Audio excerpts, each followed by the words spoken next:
Big week coming up. Hammer, the playoff series are upon us. And John Casey joins us, but he wants to scrap the play-in. What?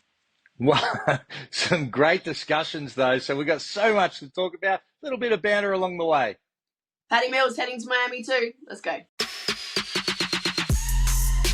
This is The Basketball Show with Shane the Hammer Hill.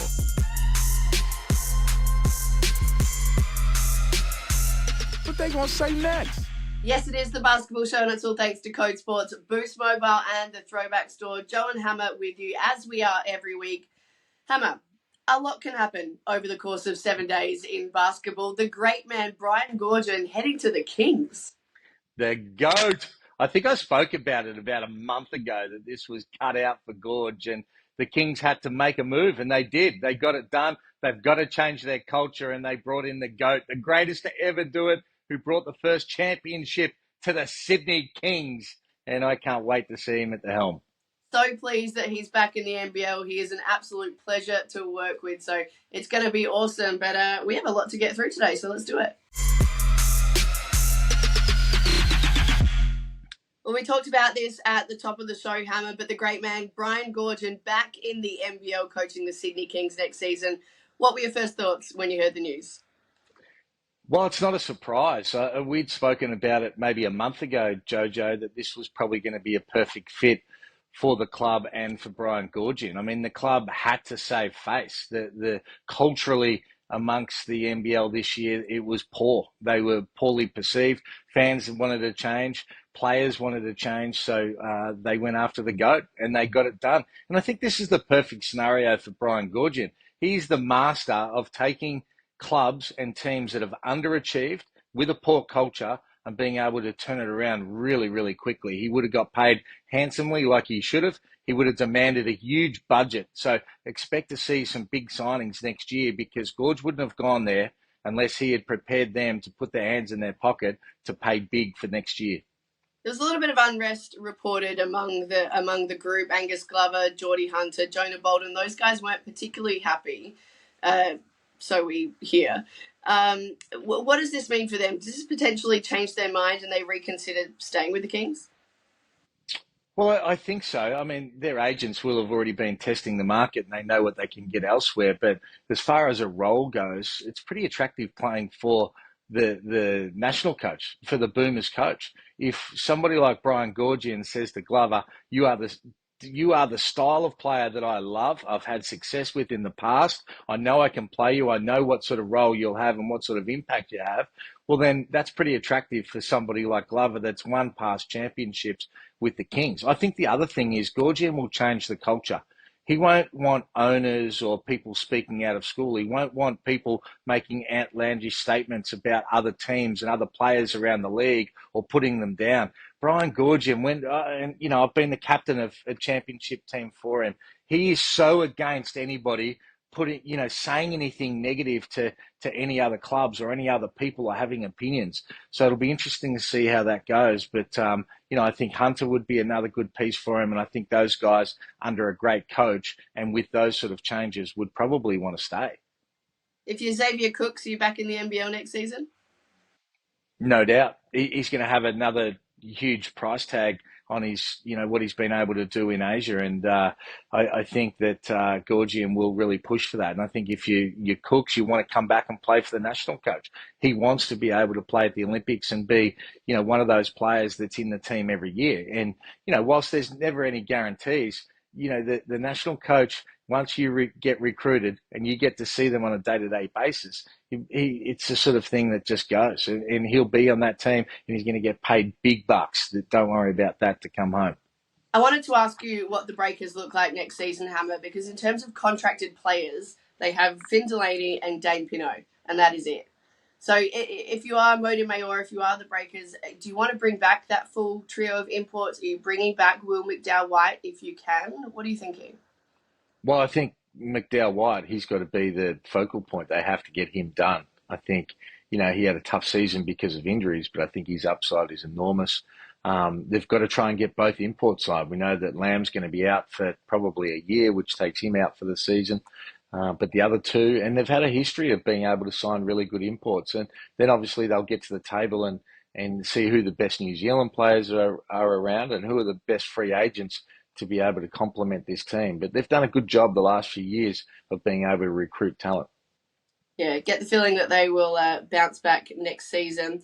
We're going to talk about the WNBL Perth through to the Grand Final series. Now, when we were previewing this series, you did say that they were a bit of a smoky, and they went and got it done. Yep, I thought they were a chance, and they certainly showed their class against Townsville, and they won hands down. Ari McDonald is the best import and probably the best player in the competition. She was outstanding in both games. They had no answer for her at the guard position in both games, and she did what she wanted. And you know, a player that I've been really impressed with is Annalie Maley. She is really matured.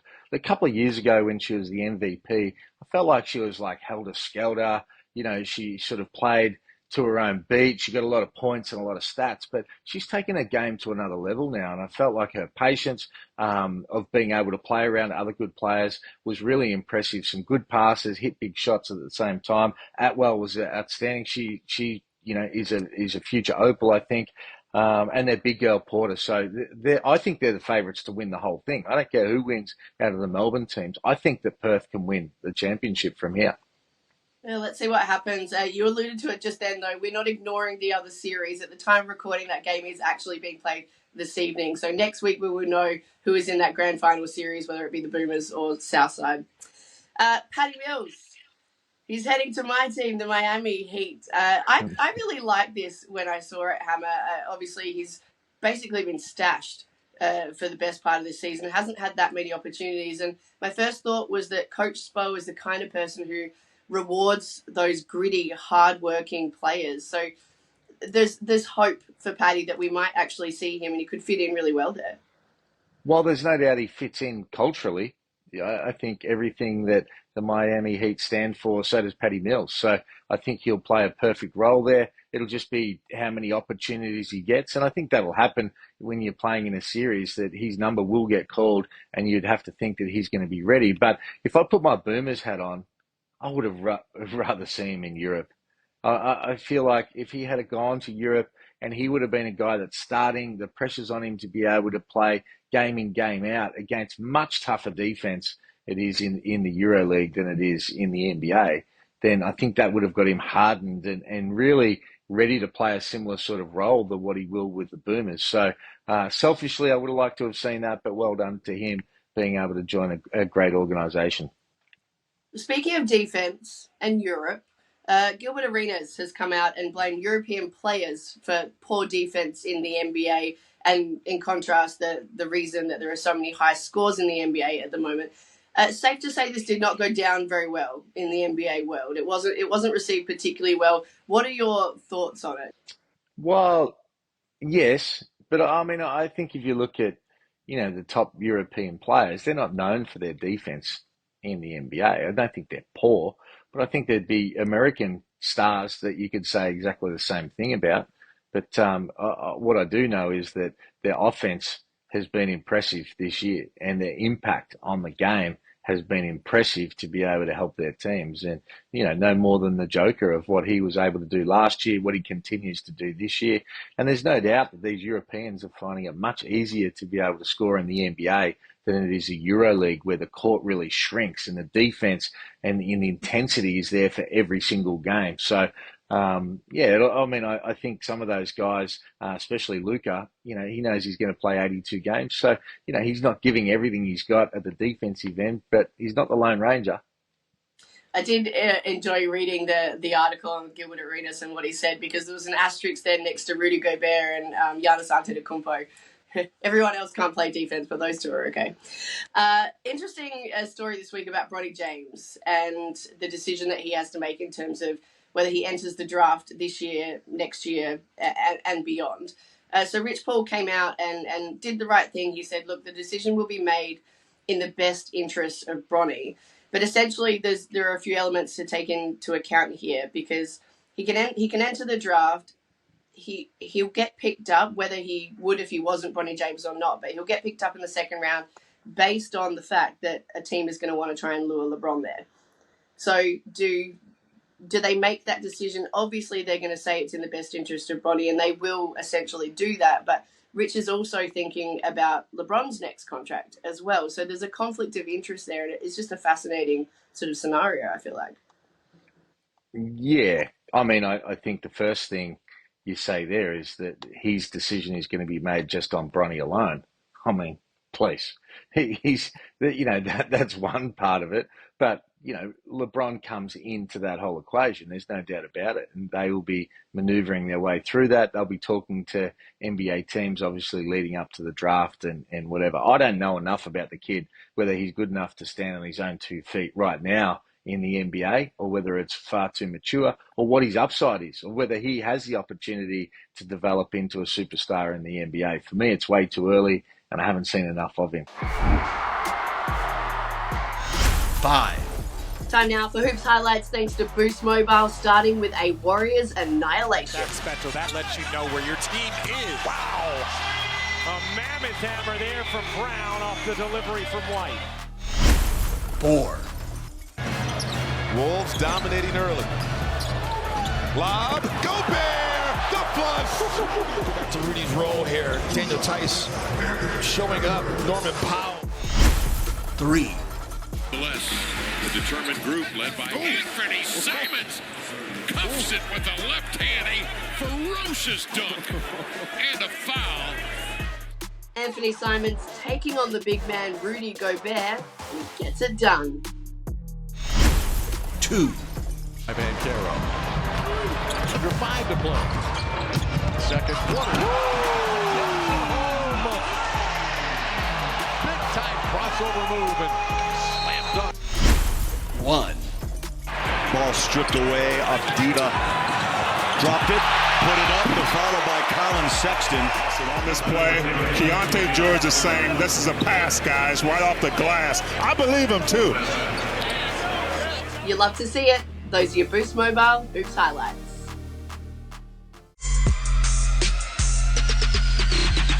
All right, time for Points Made with Hoops Guru John Casey. Casey, you were down in Wollongong for the play between the Hawks and Breakers, so saw firsthand the impact that J-Rob had on that team. He came up clutch. What did you make of that performance? I'm still buzzing about it, Joe. It was outstanding to be there in Wollongong. They put on a great show. The fans were as noisy as they've ever been. And I've been lucky enough to be there since the opening night of that stadium in 1998. It was outstanding and a great win. And Justin Robinson, well, I was trying to recall a more clutch fourth quarter performance in a big NBL game than that, and I couldn't come up with it. Rob Rose rings a few memory bells for me, doing similar type scenario. But to score 14 of the last 17 points in the game, including 6 of 6 from the free throw line, and did not look like missing. It was a physical and mentally strong performance that was just outstanding. And I must admit, I had my reservations about Justin Robinson, about would he get back to where he was after that injury. But he answered all his critics there. He stood up. He won that game for the Illawarra Hawks, and credit to him. And I also want to say credit to Justin Tatum as well, to have the courage in a first-year coach to put a player into the starting lineup in Dave O'Hickey who had not started a game the entire season. I don't know there's too many coaches in the NBL right now that would have been courageous enough to go down that path. It was outstanding by Tatum. It was even better by Justin Robinson. And congratulations to Illawarra. Yeah, they were outstanding, no doubt about that. And I agree with everything that you've said. Robinson was awesome. The only thing that I didn't like, I mean, does the interview after the game. And everyone's, propping him up and everything else.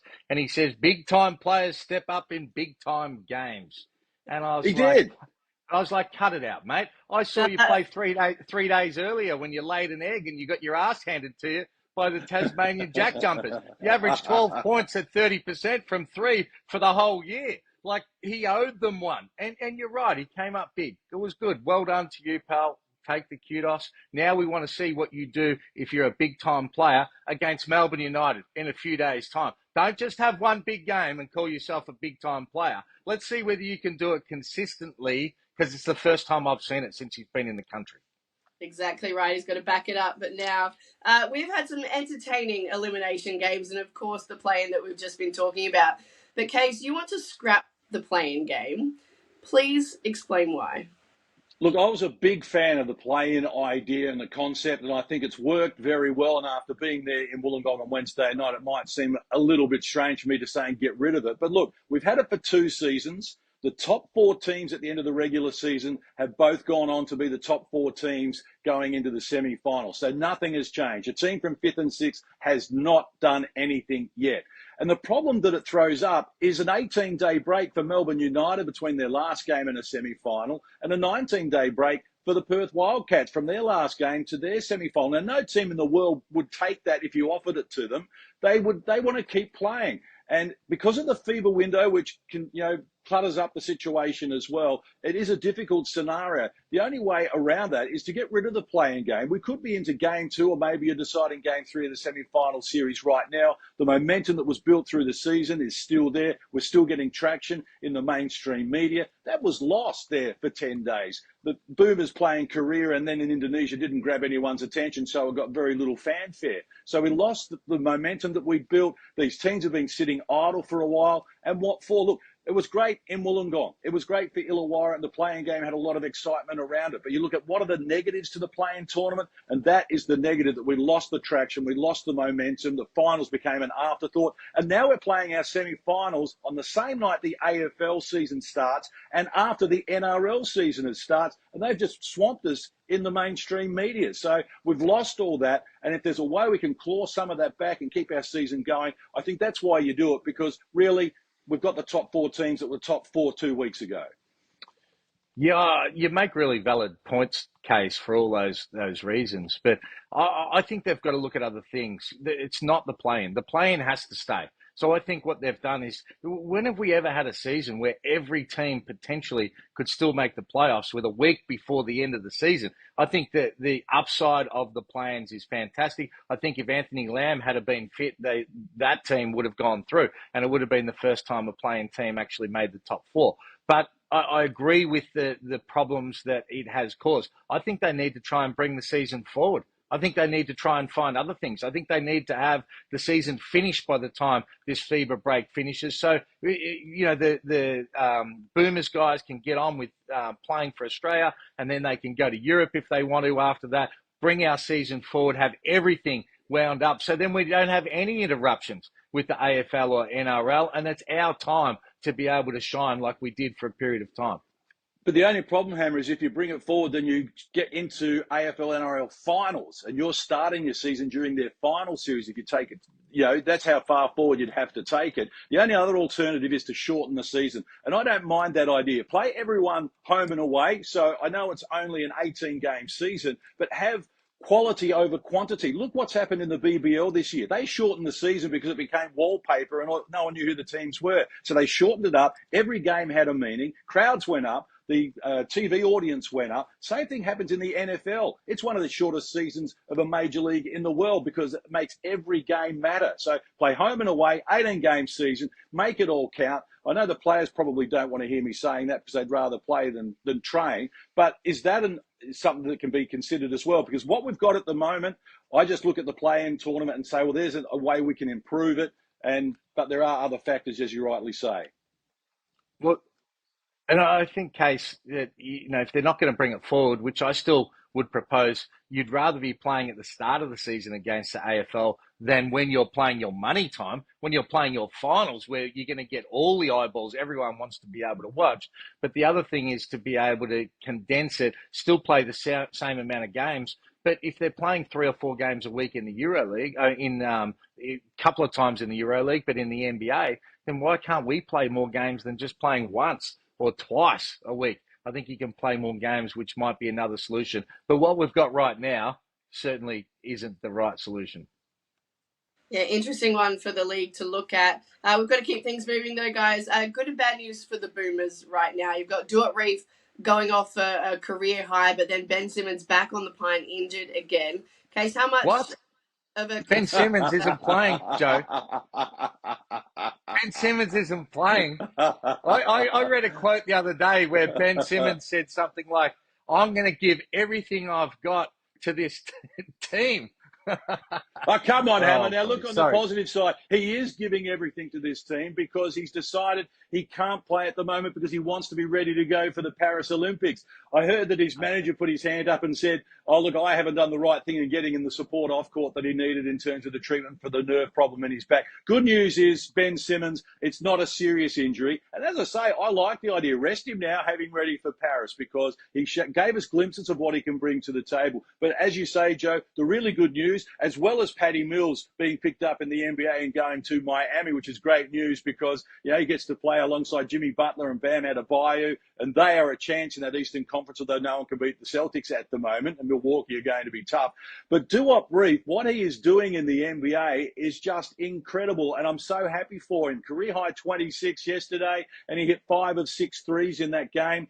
He's top 10 in the competition in rookies in three-point shooting at the moment. He's just having a great season. I don't know if it's going to translate into the FIBA game, though. That's the only thing. What he does there in the NBA, we don't want him doing that for Australia at the Paris Olympics. Well, he can knock down 5 or 6 threes every game if he wants, but we need interior presence. And I don't know. Look, this is where people get confused. The difference between the style of the NBA and the style of a FIBA game are completely different. So while it's great that Duop Reith is in terrific form at the moment for Portland, it's not necessarily going to translate into 25 and 26 a game when we get to Paris at the Olympics in 145 days' time.